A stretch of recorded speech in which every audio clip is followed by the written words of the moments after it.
Timeline, 5000 ans d'histoire, Richard Fremder. Donc il y a des grands acteurs dans ce livre, parce qu'en fait l'âme est personnifiée, Oui. La raison est personnifiée, la raison on est avant la Révolution française, et puis il y a Dame Amour bien sûr. Oui, Il y a tous ces c'est personnages. On est vraiment au Moyen-Âge. Oui, c'est comme une petite pièce de théâtre C'est en ça. fait. Mais un théâtre qui c'est plus un théâtre intérieur, un théâtre mental, où on a plusieurs personnages, donc on appelle ça des personnifications allégoriques en littérature. C'est un dispositif qui est assez courant à l'époque, dans la littérature de l'époque. On a le roman de Larousse qui est déjà construit comme ça. Et puis, si on remonte encore un peu, Boès, dans La Consolation de la philosophie, il parle avec le personnage de philosophie, qui est une femme, et qui vient lui parler avec lui en prison. Donc, c'est quelque chose qui remonte, c'est une ancienne tradition, ces personnifications allégoriques. Et donc, elle s'inscrit dans cette tradition. Et elle en fait un théâtre avec pour enjeu le duel entre amour et raison, dans la compréhension de ce qu'il faut faire pour se rapprocher de Dieu, en fait, et trouver Dieu en soi. Et ce qu'elle va mettre en scène, c'est l'agonie, quelque sorte de raison. Raison va perdre. Il va finir par décéder à un moment. Et alors, ce qui est aussi intéressant, c'est de remarquer que tous ces personnages sont des personnages féminins. Puisque raison, c'est la raison. Oui. Amour, à l'époque, comme on l'a dit, est féminin. Et donc, c'est en effet Dame Amour. Et puis, toutes les vertus, de toute façon, traditionnellement, sont toujours représentées par des femmes. On voit bien, même sur les sculptures, dès qu'on a la justice, la liberté, ce sont toujours des femmes qui sympa, sont... oui. Des beaux modèles. Bon, les péchés aussi, mais les vices aussi. Donc, c'est traditionnel, en tout cas. Mais à un moment, elle écrit, en s'inspirant de l'Évangile, Dieu est amour et amour est Dieu. Mais sauf que là, amour est une femme. Donc, qu'est-ce qu'on en fait ? Donc, il y a aussi une revendication alors, on ne va pas dire du féminin sacré, parce que sinon, ça nous amène dans des trucs New Age qui n'ont pas grand-chose à voir. Mais en tout cas, d'une sacralité au féminin. Et qui n'est pas non plus une provocation, mais qui est juste une évidence, en fait, du fait que Dieu est par-delà les genres, en fait. Donc, il peut être trouvé à la fois chez une femme comme chez un homme. Et peut-être pour faire un parallèle avec un type d'œuvre d'art qui circule beaucoup à l'époque, sont les Vierges ouvrantes. Donc, ce sont des vierges, on a une au musée de Cluny à Paris, qui sont représentées avec une grande robe enceinte. Et en fait, quand on ouvre la robe, on trouve la représentation de la Trinité divine. Donc, la Trinité est à l'intérieur d'une femme. Donc, il y a ce mouvement de divinisation de la femme qui est assez intéressante. Je comprends que ça dérange, effectivement, oui, un tout petit peu l'Église. Sur quel point théologique, on va dire, les maîtres de Paris ont condamné ce livre? Alors, habituellement, les procès en hérésie, ils s'intéressent à deux choses. À la nature de Dieu, la manière dont on parle de la nature de Dieu, et à la Trinité. Donc la nature divine et humaine de Dieu, d'une part, et puis la Trinité, donc les trois personnes, qui sont quand même des dogmes qui ont causé bien des remous, voire des schismes dans l'Église. Donc bien sûr, on y prête une attention particulière. Évidemment. Il y a aussi, ce qu'on peut rajouter, une attention prêtée déjà à l'époque à certains sacrements, c'est-à-dire notamment l'Eucharistie, la transsubstantiation, le fait que le pain devienne le corps du Christ suite au sacrement, au Saint-Sacrement, comme on l'appelle à l'époque, qui est vraiment prisé en plus par les fidèles, notamment par les béguines, puisqu'il y a une béguine qui en a fait une fête, la fête de Saint-Dieu, Julienne de Cornillon, dans quelques années auparavant. Donc il y a des points comme ça un petit peu chauds de la théologie de l'époque qui sont particulièrement scrutés quand il s'agit de déterminer si quelqu'un est hérétique ou pas. Dans le cas de Marguerite, ce qui est un peu étonnant et bizarre, c'est que ce ne sont pas vraiment ces points-là qui ont été jugés hérétiques. Il y a eu 15 extraits, ça on le sait par les minutes du procès, donc 15 phrases extraites de son livre. Sur ces 15 phrases, seulement 5 ont été jugées hérétiques. Et sur ces 5 phrases, on n'en a que 3 qui sont reproduites dans la chronique. Donc en fait, on a quand même une zone de flou assez forte. D'accord. On se dit que ça s'est joué à pas grand-chose parce qu'il fallait 5 phrases condamnées pour que ce soit vraiment jugé hérétique. Et ces phrases ne portent pas sur la nature humaine et divine du Christ. Elles ne portent pas vraiment sur la Trinité non plus, puisqu'on a très peu de choses dans le livre de Marguerite là-dessus. Ça, c'est vraiment de la théologie. Et les études de théologie ne sont pas accessibles aux femmes, en tout cas pas directement. Elles ne peuvent pas s'inscrire en université. Elles peuvent toujours en avoir des notions par des maîtres d'université qui leur parlent, parce que c'est quand même une société assez mouvante. Hein. Ouais, Les gens bien se sûr. parlent et se fréquentent. C'est pas aussi cloisonné qu'on en a l'impression. Ou par aussi une attention, une écoute régulière de sermons. Il y a peut-être des éléments de théologie qui réussissaient à reconstituer. Ça, c'est ce qu'a fait dire à Ernest MacDonald qu'on avait une théologie vernaculaire des femmes à l'époque.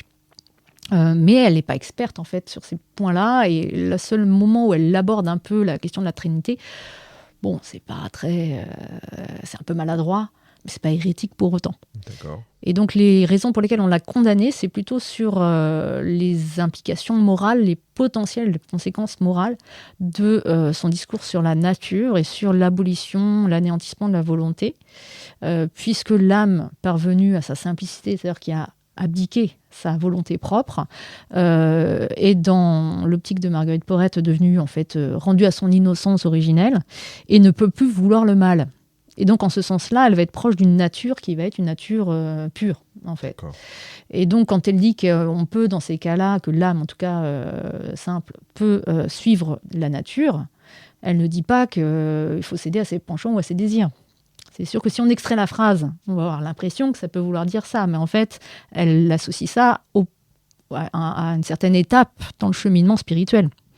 Et donc, ça a été extrait pour lui faire dire ce qu'elle n'avait pas dit, et voir ça comme un texte qui allait donner licence à tout type de débordement moral, en plus d'indiquer que l'âme parvenue à cette pureté n'avait plus besoin de messe et de prière. Bon, ça, elle le dit vraiment, hein. C'est-à-dire qu'il y a une telle intimité avec Dieu retrouvée en soi qu'il n'y a plus besoin de ces intermédiaires, et que les pratiques habituelles ne sont plus en usage. Donc ça, évidemment, ça n'a pas trop été accepté non plus. C'est logique. Elle a refusé quand même de se défendre. Quelque part, oui. Alors, c'est-à-dire qu'en fait, elle n'a pas parlé. Ouais. Elle a été arrêtée en 1309. Elle est restée 18 mois en prison. Et pendant tout ce laps de temps, elle n'a pas prêté serment de dire la vérité face aux questions de l'inquisiteur et de ses gens, comme on dit. Il y a plusieurs manières de le comprendre. La première manière, c'est de contextualiser et de se rappeler qu'on est justement au moment du procès des Templiers, que les juges qui examinent son livre sont les mêmes que les juges des Templiers, et que les nouvelles vont vite quand même à Paris à l'époque, et qu'on sait que les Templiers avaient avoué un certain nombre de choses lors de leur confession à Poitiers, notamment quelques années auparavant, qu'ils étaient revenus, pour un certain nombre d'entre eux, sur leur aveu. Relapse. Voilà. Et que, en fait, cette rétractation, lorsqu'ils ont eu affaire au légat du pape et plus aux gens de l'Inquisition de Paris, je rappelle que l'inquisiteur de Paris, c'est le confesseur du roi, hein, Philippe le Bel. Hein, donc, voilà, les pouvoirs sont proches quand même. Hein, et ils agissent de manière assez indépendante de la papauté, ce qui va leur causer quelques problèmes, justement.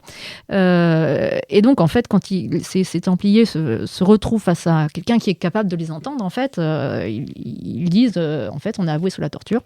On n'a jamais fait ce qu'on a confessé avoir fait. Et là, il y a un débat théologique qui va s'ouvrir, qui est mené par un théologien qui s'appelle Jean de Pouilly, qui sera aussi parmi les juges de Marguerite, hein, et qui va conclure au fait que quand on se rétracte par rapport à un aveu, c'est pire que si on n'avait pas avoué. Enfin, pire que si on avait avoué. Oui. Donc, en fait, ça renforce la culpabilité plutôt que que mettre du doute ou d'inviter à rouvrir le dossier. Tout est bon pour envoyer au bûcher. Hein. Ah, c'est très, très fort. Donc en fait, ce qu'on peut en conclure à l'époque, de manière un peu pragmatique, c'est que si on ne veut pas être condamné de manière sûre et certaine, mieux vaut ne même pas prêter serment. Ah oui. Parce qu'au moins, ça s'explique. On ne peut plus être torturé pour devoir... relapse, en fait. Voilà.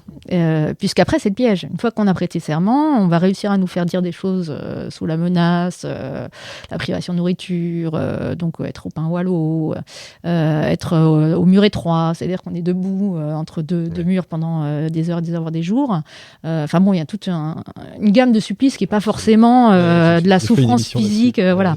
C'est quand même très, on va dire, créatif dans les dispositifs. Très créatif pour les tortures. Malheureusement, ouais. Ouais. Et d'ailleurs, même, je crois même que c'est pire quand on torture pas, mais qu'on vous dit si tu parles pas, t'auras la torture. Et là, oui, la menace. La menace, c'est terrible. Oui. Et donc, si on ne veut pas s'exposer à ce risque-là, mieux vaut ne pas prêter serment, en fait. Ça, c'est au moins une raison logique qui suppose en effet une connaissance de ce qui se passe alentour. Mais à Paris, il y a plusieurs centaines de Templiers qui sont emprisonnés. Il y en a plus une cinquantaine qui sont brûlés. Mais en fait, à ce moment-là de l'histoire, c'est une ville où il n'y a même plus de place dans les prisons. Donc, oui, c'est vraiment une ambiance très, très particulière. D'ailleurs, qu'est-ce qu'elle fait à Paris ? Pourquoi est-ce qu'elle est... Alors, en fait, elle a commencé à faire circuler son livre au-delà du Hainaut. On pense donc à partir de 1306-1307. Donc, elle a envoyé à l'évêque de Châlons, et c'est lui qui signale en fait à l'Inquisition de Paris qu'il y a ce cas. Et donc, elle est arrêtée et amenée à Paris. Voilà. Donc, il y a un petit flottement au niveau des minutes du procès. Il est assez difficile de savoir quel itinéraire elle a pu emprunter. Vraisemblablement, elle a quand même un petit peu circulé. Donc, c'est qu'on peut avoir plein d'images potentielles et on peut défendre plein de versions de Marguerite, mais il est quand même très peu probable que ça reste à Valenciennes tout le temps. C'est sûr. Vu sa lettre d'approbation, on sait qu'elle est à minima à Villers, qui est un monastère aussi dans le nord de la France aujourd'hui, enfin plutôt en Belgique d'ailleurs. Donc peut-être d'autres déplacements, mais on n'en a pas d'attestation en fait. Et tout se passe à Paris. Donc, oui, là c'est l'Inquisition de Paris qui est centrale. Ouais. Évidemment. Timeline, 5000 ans d'histoire, Richard Fremder.